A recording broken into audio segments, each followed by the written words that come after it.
Today, we pit the Continental SportContact 7 against the Nankang AR1. Both are top contenders, but can ultra high performance tire like the SportContact 7 outperform a dedicated track day tire like the Nankang AR1 on dry performance? Let's dive in and see. Dry performance is crucial for track day tires, where every bit of grip and braking efficiency counts. Starting with dry braking, the Continental SportContact 7 surprises us by stopping at 33.5 meters, just edging out the Nankang AR1 stopping distance of 33.7 meters. This marginal 0.2 meter advantage could be crucial in tight racing scenarios. In dry handling, the Nankang AR1 takes the lead with an average speed of 134.6 kilometers per hour on the handling track, compared to 133.3 kilometers per hour for the Continental. The 1.3 kilometers per hour difference in speed suggests that the Nankang AR1 offers slightly better agility and cornering speed. Track-focused tires typically prioritize dry performance, but wet performance cannot be overlooked. In wet conditions,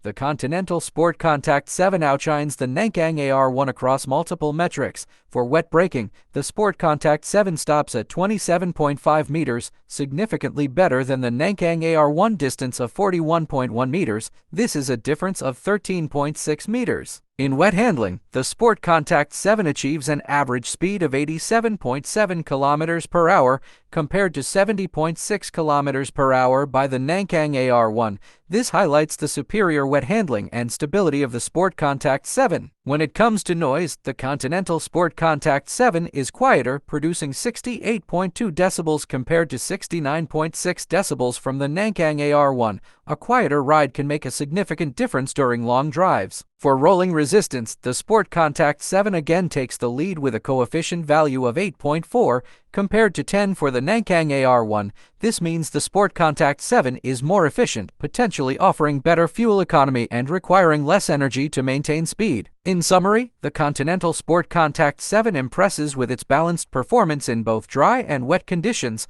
making it a versatile choice for both track days and everyday driving. On the other hand, the Nankang AR1 excels so slightly in dry handling but with big drawbacks in wet. Thanks for watching and don't forget to subscribe.